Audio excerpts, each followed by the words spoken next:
What's up, RBLR Nation? Hope you're all having a great week.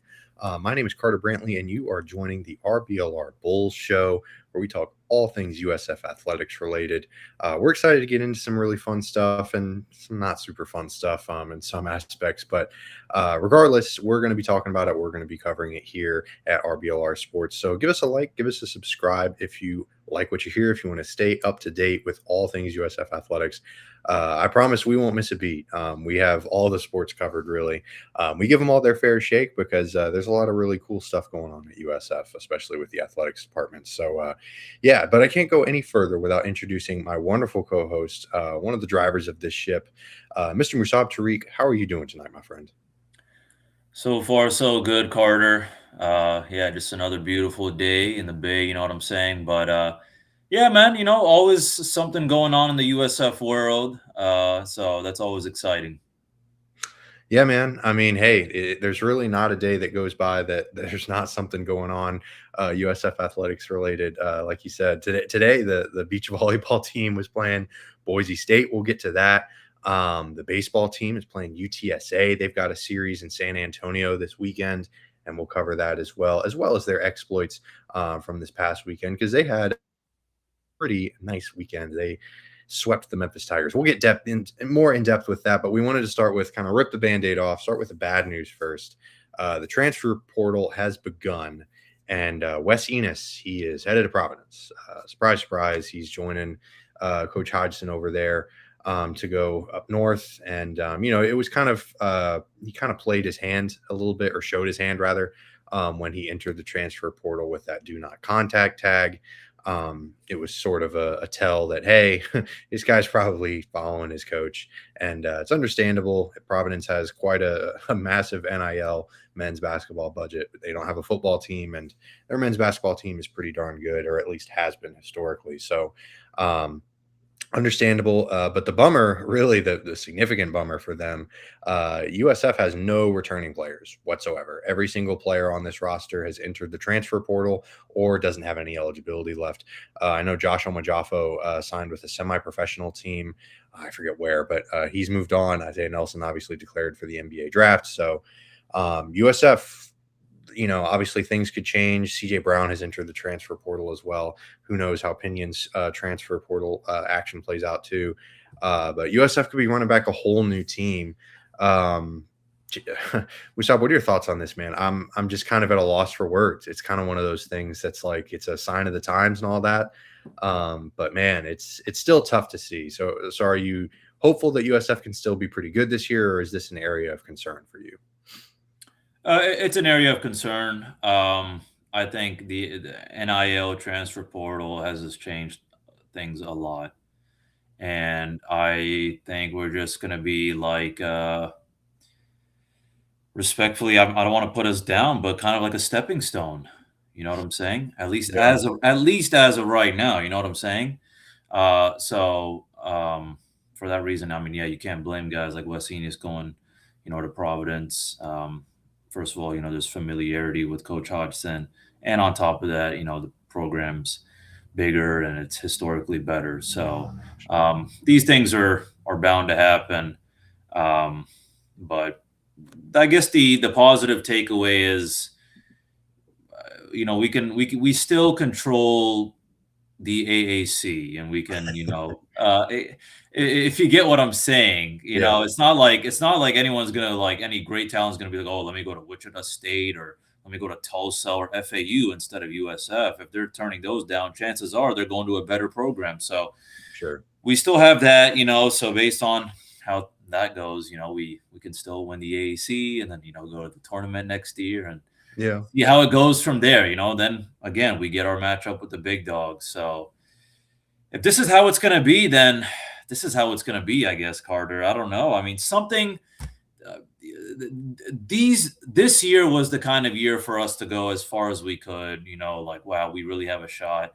Depending on how far we would go, then, sometimes, the public or other transfer portal players' views change on USF. Like, holy crap, man, look at Sure. the Good school. point. They made it to the Sweet 16, Elite Eight, just, within Hodgson's first year, and all these transfers. So there's that. But yeah, man, it's a bummer, dude. It really is. But Yeah.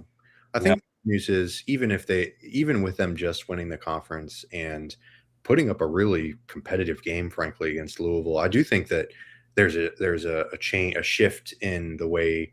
Hopefully, there's a shift in the way folks view USF because I do think they put up a decent fight. But like you said, it was a missed opportunity because they really could have beat Louisville, and Louisville was missing their best player. Wes Enis just had probably the worst game of the season, right? Literally at the most important game of the season, which is, which sucks, but variance and all that stuff happens. But yeah, it was a missed opportunity for sure, and it's a bummer because now Coach Hodgson's gone, all these players are gone.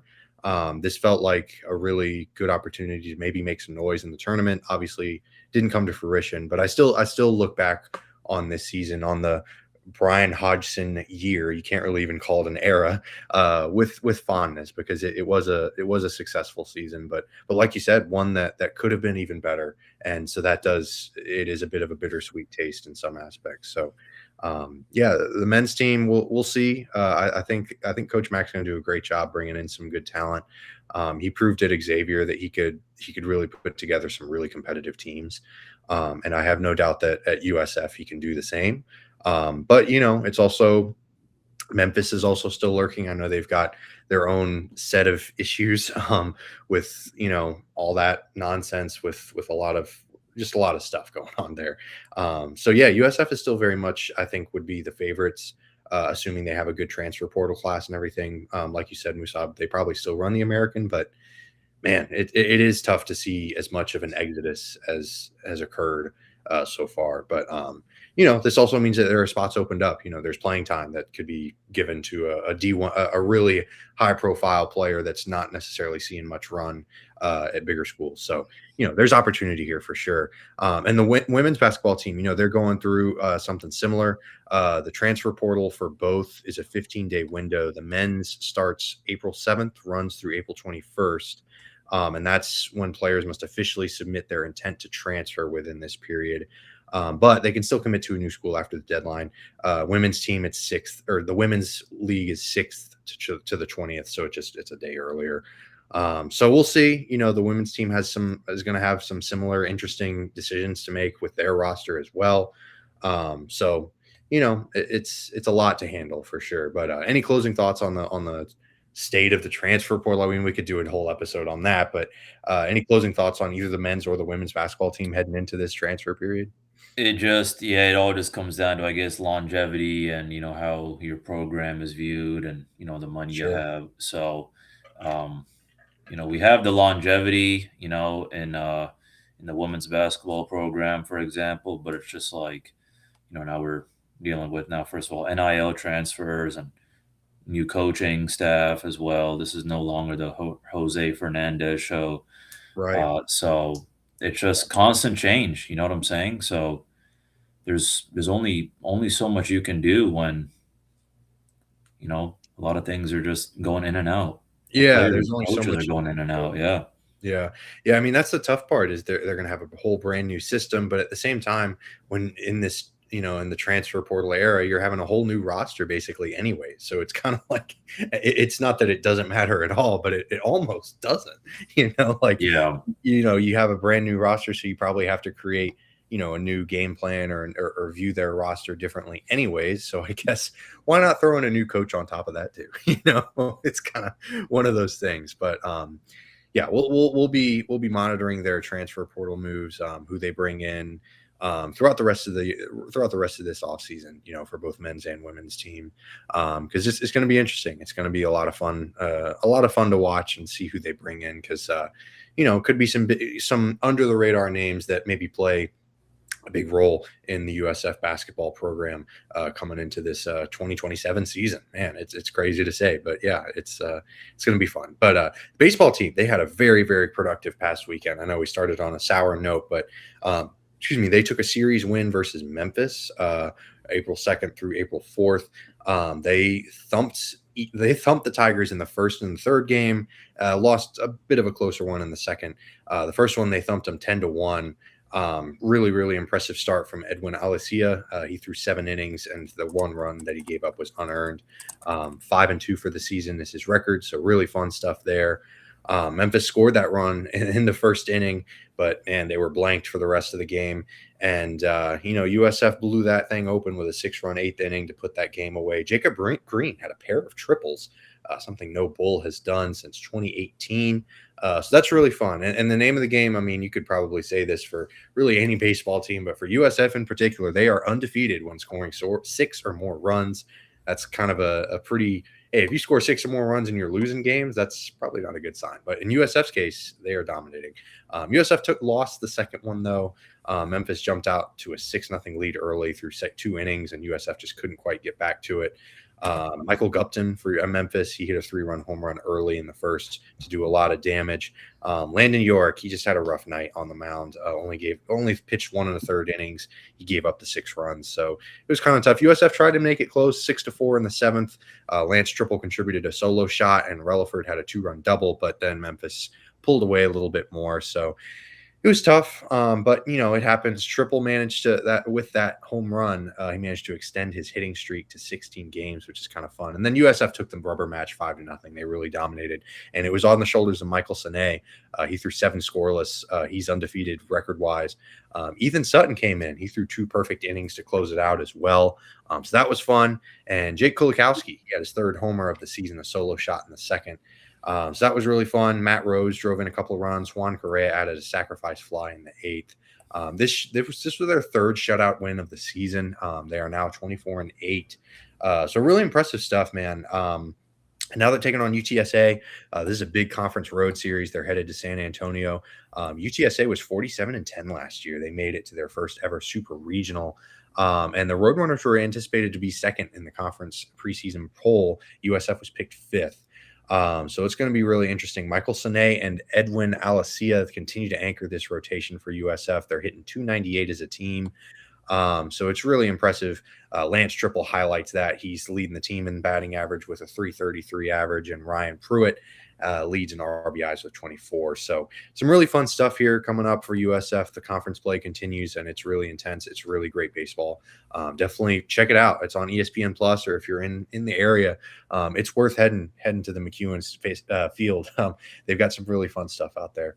As a little side note, the FGCU game got canceled as well. So yeah, Musab, USF's baseball team, man, they continue to cook. They're doing Dude, every it's a good week when you see Michael Sine's name in there, man. You know what I'm saying? That's right. So, that's right. Dude, I feel like I think this is I'm gonna keep it real with you, man. Yeah, I'm not gonna act like I'm some USF baseball enthusiast, but I'm gonna have to start following this a little bit more now, because I want to see how does a guy like him really match up with the top pitchers. I actually have to do I probably got to do a little bit of research and see where he matches up, because if so, man, then that's something I can flex on people. Hey, man, we got one of the best pitchers in college baseball right now, Michael Sine. Hey, and by the way, he's only a freshman. Hey, man, USF has been low-key a decent baseball school in terms of talent. Like Bryce Archie, he was the quarterback a couple years ago. He got drafted by the Cincinnati Reds as a pitcher. Shane McClanahan, he's everyone knows Shane McClanahan. He's a star pitcher for the Rays, looking to bounce back from some injuries over the past few years, but he's a Bull. He went to USF. So there's some fun talent coming out of USF, and obviously the hope is that Michael Sine is kind of the next in line. He's been pitching his butt off, man. He's been dealing, he's been shoving, whatever verb or adjective you want to use for him. He's been really good. So yeah, man, the baseball team has been cooking, and hopefully they're going to continue to do so. But now let's talk about the softball team. They took on UTSA. They managed to take a series against the Roadrunners. They did the same thing that the men's team did, or the baseball team did against Memphis. Took games 1 and 3, a little bit less, less of a beat down in either of those games. They won the first one 3-1, won the third one 5-1.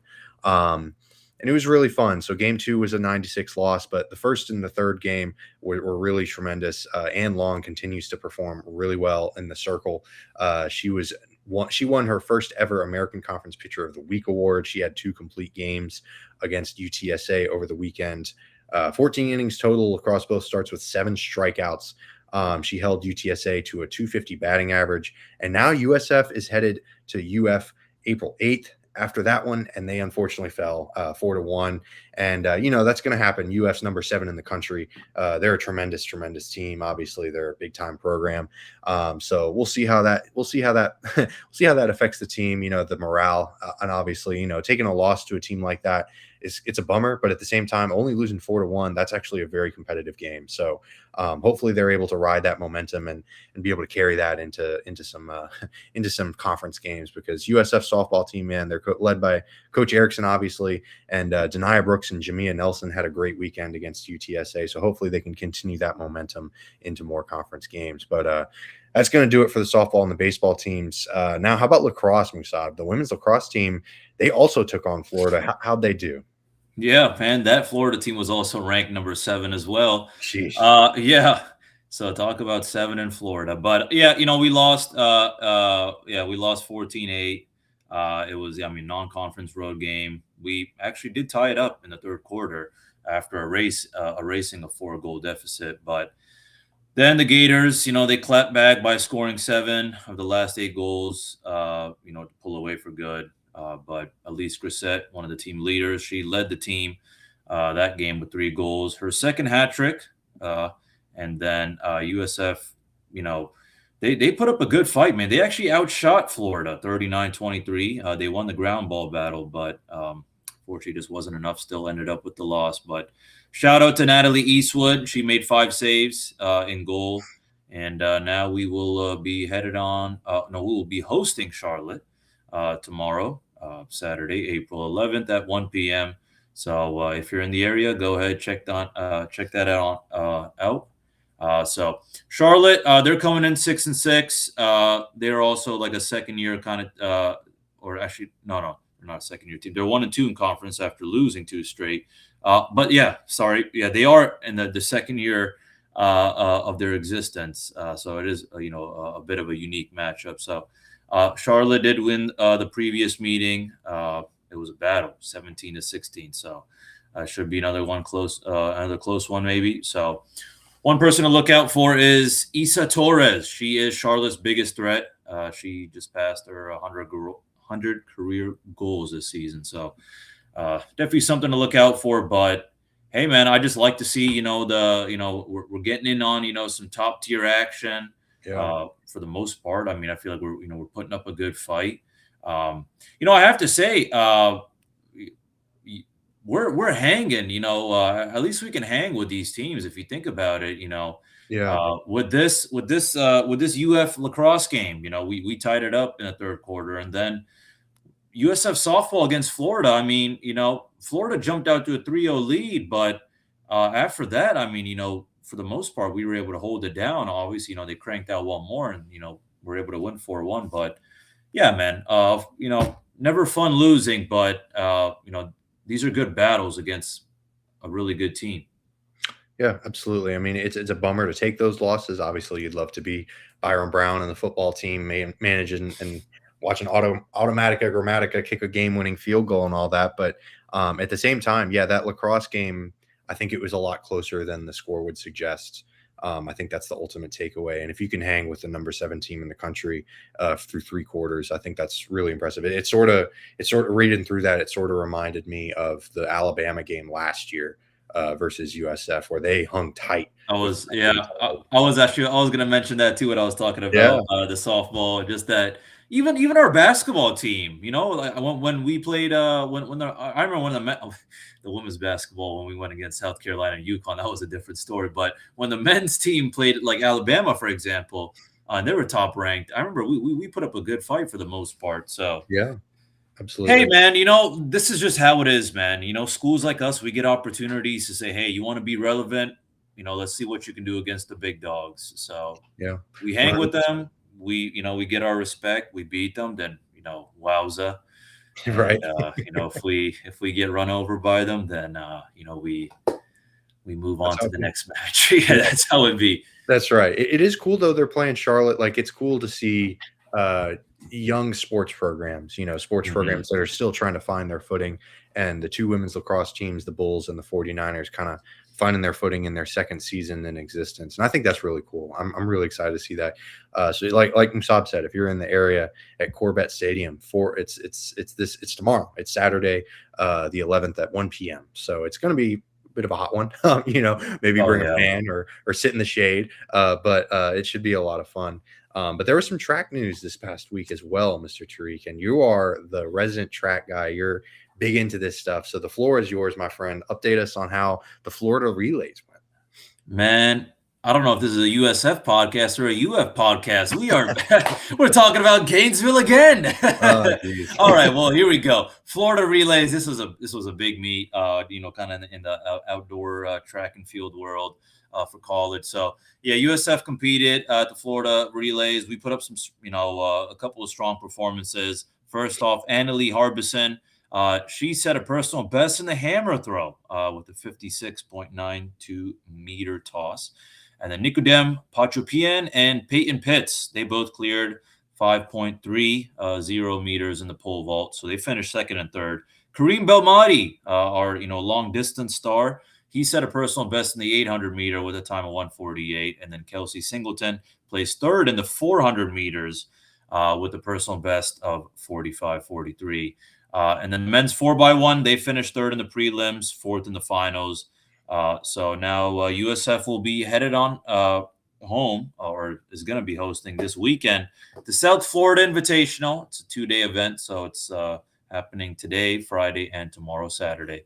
And as I was mentioning, with Kelsey Singleton's performance placing third in the 400 meter, he did receive American Conference Men's Track Athlete of the Week honors. As I mentioned, he ran that personal best. He has the number 1 time in the American Athletic Conference, number 5 in the East region, and number 8 nationally. And just a little, kind of refresher, just, for those who don't know much about, the track and field program, USF men's program has won 5 straight American Athletic Conference championships. And Eric Jenkins is now going to be on his 7th season. So, we'll see what goes on with this South Florida Invitational preview.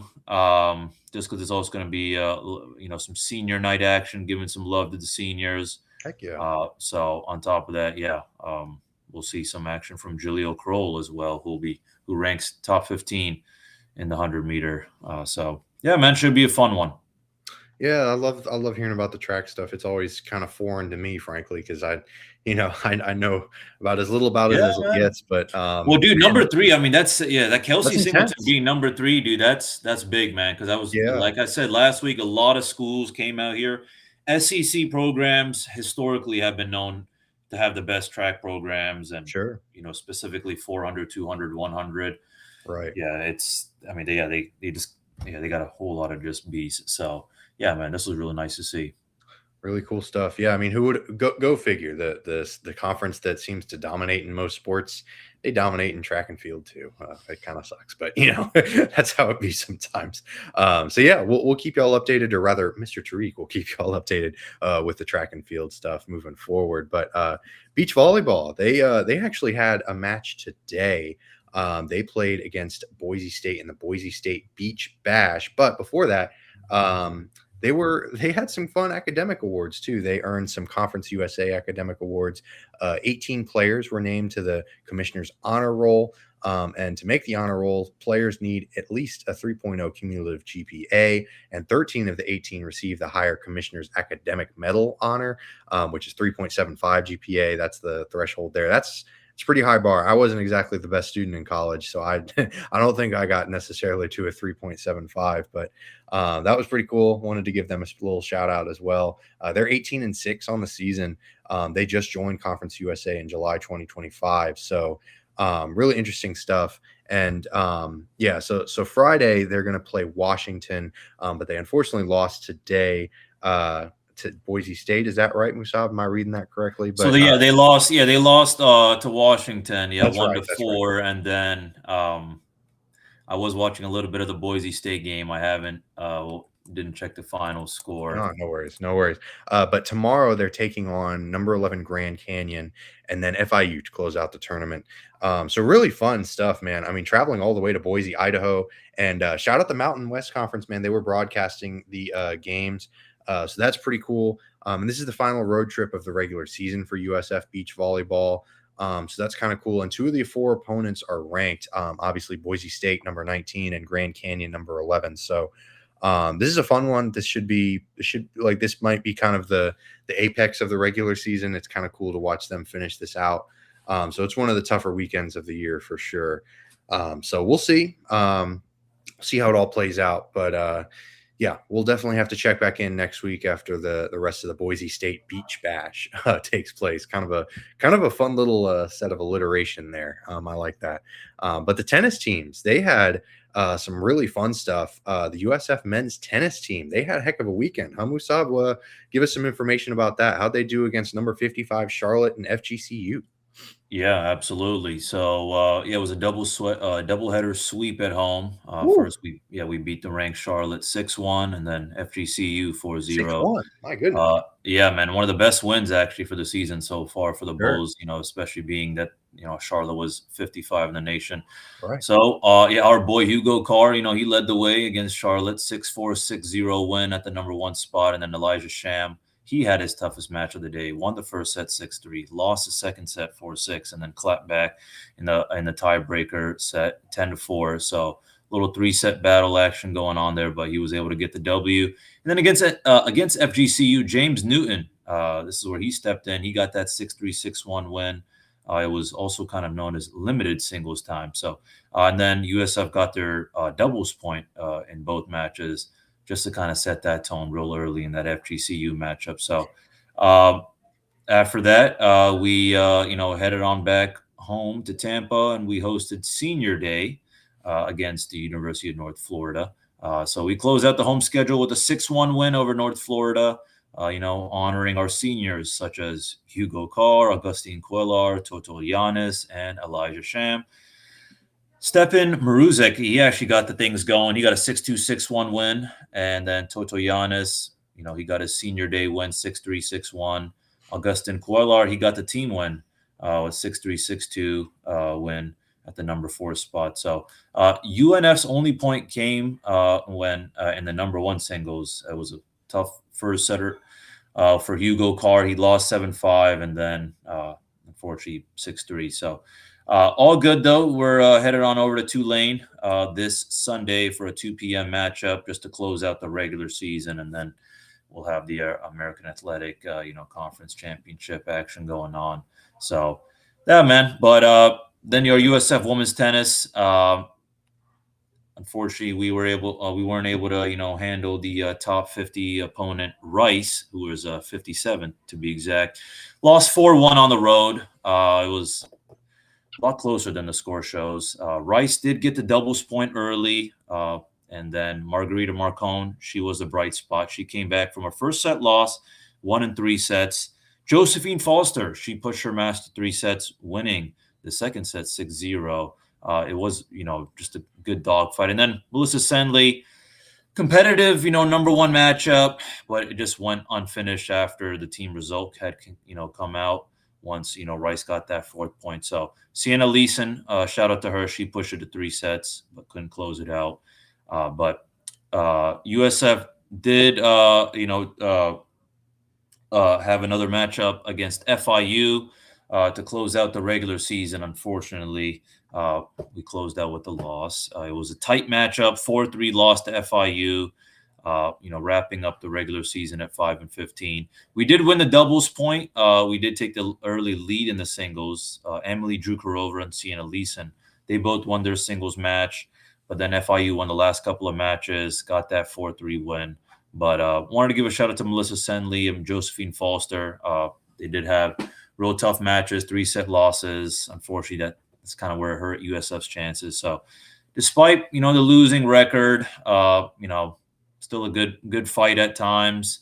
Still some, highlights overall in the regular season. But hey, man, although we didn't shine in the regular season, the good news is it's playoff time or championship time. So now the USF women's tennis team will focus on their tournament action starting April 16th. Yeah, so they got a little week to cool off and try to shake off the regular season because yeah, like you said, it's a tough one, but like you said, it was really encouraging to see them continue to fight because a lot of these matches were pretty close. But I would imagine they're looking back and they're thinking, yeah, we don't care if it was close. We're still 5-15. I know that's probably how I would view it. Yeah, and this is the kind of thing with individual sports, and you'll see this even in professional tennis. There's just so many factors, man. You know what I'm Yeah, saying? absolutely. Deep down, there's things we're not gonna know. Maybe Josephine Foster's, right toe was injured, and Hugo Carr's, right pinky was hurt. You know what I'm saying? Sure. Those kind Yeah, of things, they kind of slow you down and all that. So, absolutely. um, Yeah, there's yeah, not necessarily an injury report for or if there is, it's not as widely there reported. ain't nobody. Yeah, it's hard to find. Yeah, it is hard to find. So, yeah, unfortunately, it's a bit of a bittersweet end for the women's team, but the men's team managed to close on a high note for their season. So, we'll keep talking about the tennis matchups as well, because clearly the men's team still heads to Tulane to finish out that regular season, and then the women's team has the conference championship starting next week as well. So, there's a lot to talk about with tennis and USF athletics in general. We're nearing the end of our episode. We really appreciate y'all for tuning in. Definitely stay tuned. Give us a follow if you liked what you heard at RBLR Sports or at RBLR Bulls. We're going to be coming out every week with an episode. We'll be talking about USF athletics because there's always something to be discussed. There's always stuff to break down. We'll be talking about it. So thank you to my wonderful co-host, Mr. Musab Tariq, for making this incredibly easy. Thank you to our wonderful producer, Eureka Wheeler. We'll see y'all next week. But until then, and as always, go Bulls. Go Bulls. Thank you for tuning into this presentation by RBLR Sports. On your way out of the stadium, please remember to like and subscribe.